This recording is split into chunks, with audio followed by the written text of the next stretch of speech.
Lawnmowers and germicides. Welcome back to Curiosity Forge. I am the Curiosity in the Forge. It's been a little while. Fickle nature of life has just kind of kept me out of the shop.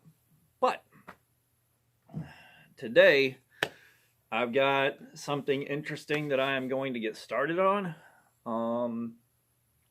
And this is kind of a bunch of things happening at once. But first off, this is hammer the third that I made. And this hammer is a bad hammer. There are about 1 million things wrong with it. First and foremost, I don't know if you can tell, but there's kind of a banana shape to this thing. And on the other side, if you look, the gap between the handle and the eye is quite monstrous. You can see daylight through it under the right circumstances. Not fit for use as a hammer. So, I was going to try to find the most creative way I could to destroy it while I was in Ohio for Quad State, and we never quite got around to it because it's the way stuff happens. So I brought it home, and the best idea I've had so far is to basically cut this and this off, free it from the eye, and then take half of one of these billets and see if I can't work that into a tomahawk. I have never made a tomahawk before. I have no idea how well that's going to work, but it's worth a shot just to see what happens.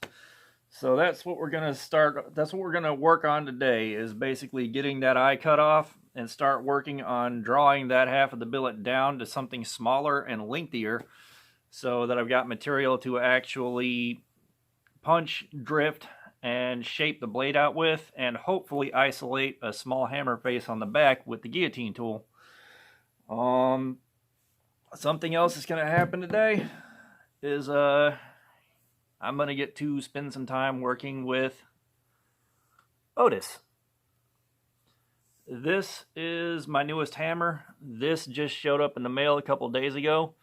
And this was made by none other than Hans Groff at Charming Hollow Forge. I commissioned this back in September because Hans makes some incredible stuff. The guy is insanely talented, and I figured that might be the last good chance I have to do something like this before he gets swamped.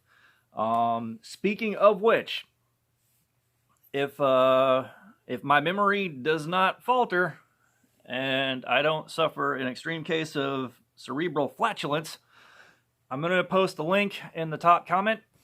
Hans is currently working his way towards 1,000 subscribers. When he hits the 1,000 subscriber mark, he is going to do a giveaway for a hammer. If I understand correctly, it won't be one of the carved hammers like this, because these eat up a lot of time, a lot of energy, and they are absolutely not cheap by any stretch of the imagination. But basic hammer styles, round flat, cross peen, diagonal peen, straight peen, that sort of thing, is going to be in the giveaway. And if you are even remotely interested in stuff like this, you really, really, really want one of his hammers, because they are exceptional pieces of tooling. And the video I'm going to link to is the 1,000 subscriber giveaway announcement. And hopefully anybody that's watching this that doesn't already know can help out. He's got a range of blacksmithing videos, homesteading videos, some general self-sufficiency stuff going on. And hopefully if we can get him up to 1,000 subscribers, he can start doing the occasional live stream again, because those are usually pretty interesting, and he gets up to some really interesting stuff. Something else that I'm going to get to play with, this right here. This is a flatter that I ordered from County Line Forge, and it's been in the house for, I don't know, give or take around a month now. But again, I've had my hands tied up elsewhere, but I have needed a flatter. If you're doing much in the way of blacksmithing, this is something you definitely want in the shop. And, for those of you that aren't familiar, its basic function is you lay it down on a lumpy piece of steel, strike this end really hard, and it smooths everything out. And This is from County Line Forge, something Ting Ting made. And if you're looking for good quality tooling, this is another excellent place to look. He has an Etsy shop up. He has everything that he sells listed there, and he can usually get your orders turned around pretty fast. So now that all that's out of the way, I am going to go get the shop set back up. I'm not sure how long I'll be at this because I don't have a whole lot in the way of propane left right this second. But if I didn't go out there and get started now, I wasn't going to get started.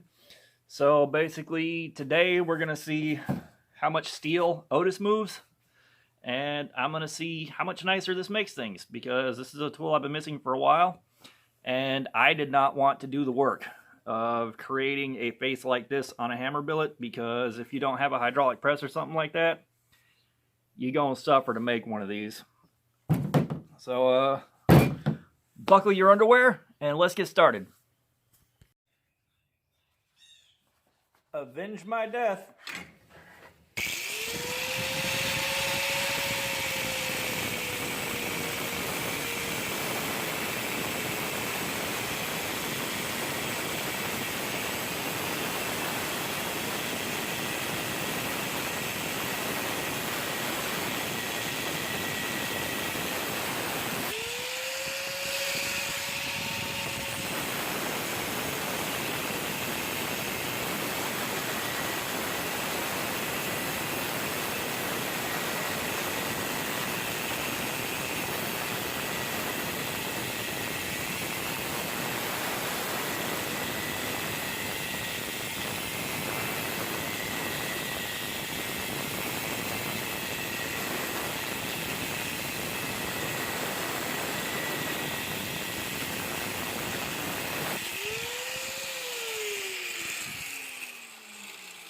That wasn't so bad.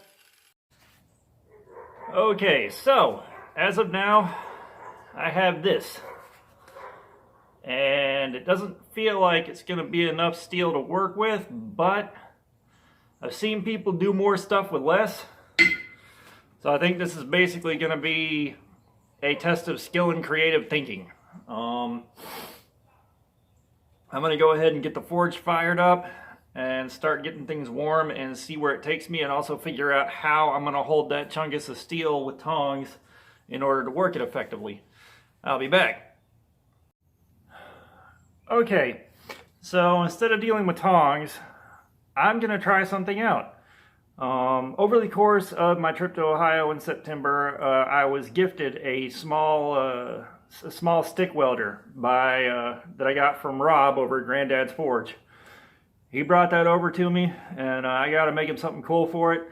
Still working out exactly what that's going to be. I'm trying to figure out something that's, you know, worthy of sending back in return for, you know, something like this. But the thought process is that because I'm only working off 110, the stick welder might generate enough heat to actually stick things together in a way that the flux core doesn't. So this is going to be my first time messing with it, and I'm going to bring y'all along for the ride. So y'all enjoy it.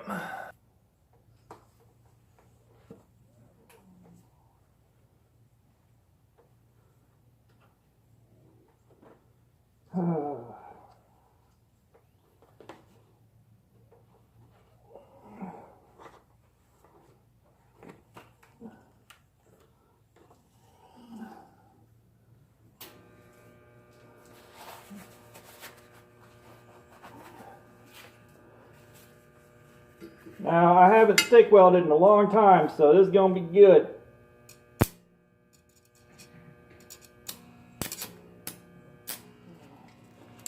Yep.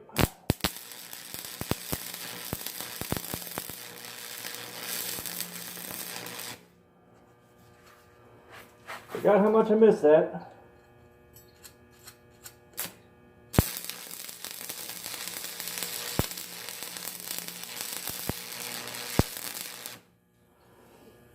Oh man, that looks so much more effective than what I was doing.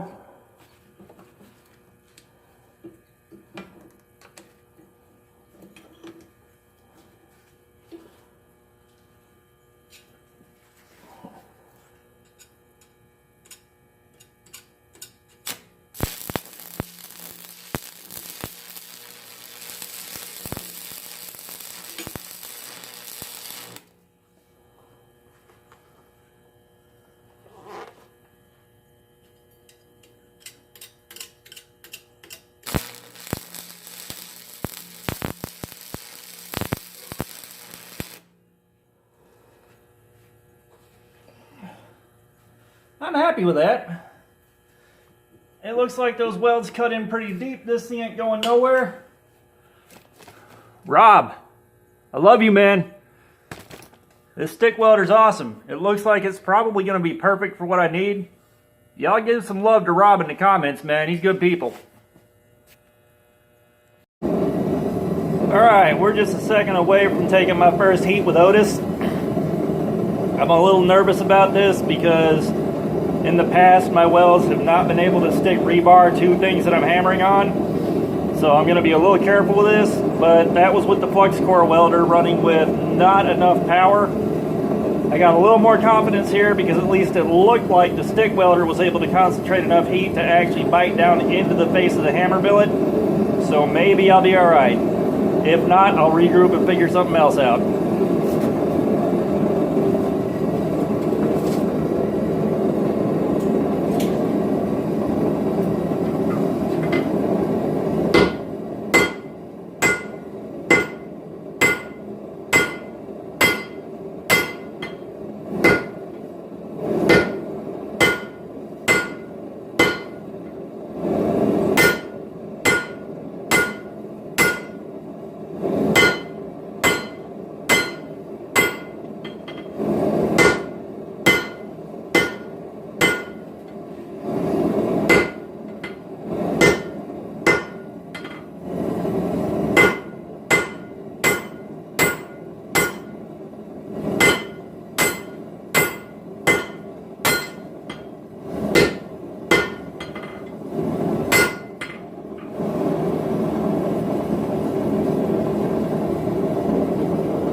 That didn't go too bad. I just got to learn what this hammer likes as far as how to hold, how to swing all that. For example, my preferred handle style is much more traditional, like hardware store hammer handle. Mostly because that's what came on all the hammers that I bought before now and the ones I've made. And this one is definitely a different beast. It's comfortable, but it feels like it requires a change up in how I hold and handle it. So, I'll come back in a little bit after I've taken a few more heats. We'll see where we're at, and I'll play with the flatter some. Don't know how long I'll be at this, but it's good to be back in the shop. Alright, so the weld is starting to go, but that's because I didn't do a good job on the weld. The parts that actually did bite are holding up pretty nicely. It's just there's not enough there to survive this kind of abuse. So, what's going to happen, I'm going to take a heat with the splatter, just to see how it feels and what it does. And I'll close the video out for now. This is probably going to be a lengthy and rather slow project, but I do have to let this thing cool down and re-weld the handle. And I don't know whether I'll be able to get all that done today and get back on it, or still feel up to it by the time that gets there.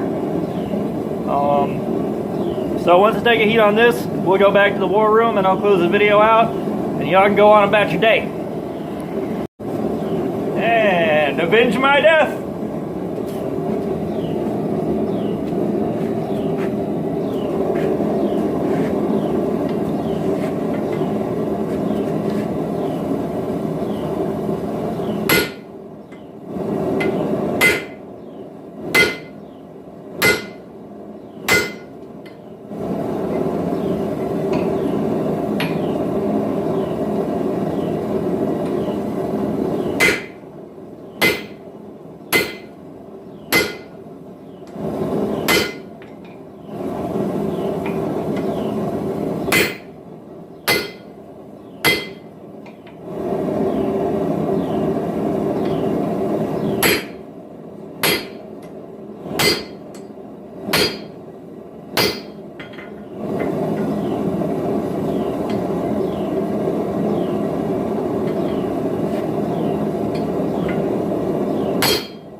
Alright, let's get one more heat with the flatter. Camera got cranky on me.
I just reefed on this thing with Otis with the round side to try to pull material out and forward. And going back on 2 heats with the flatter is left behind 4 very clean surfaces. I am thoroughly impressed with this. Worth every penny invested. I am definitely going to love using this thing. But I'm going to shut this down and we'll go back to the war room for a second. Alright folks, this was definitely a shorter video than I expected to make, but I stepped in tape. No, in all seriousness, I've got to let that piece cool down and clean the face up and clean the rebar up and re-weld that.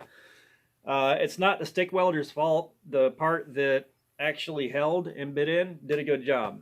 I, however, did not do a good job welding because that's my first time touching one of those in like 10 years.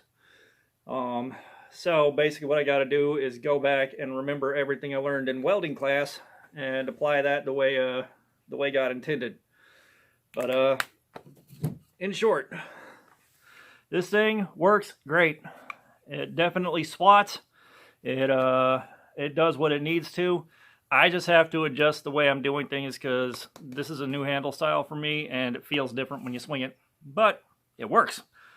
And the flatter that I just broke out, also phenomenal. If you're doing any kind of blacksmithing, you definitely want to put some kind of a flatter in your shop because it does a great job of cleaning up your work. Dear Lord.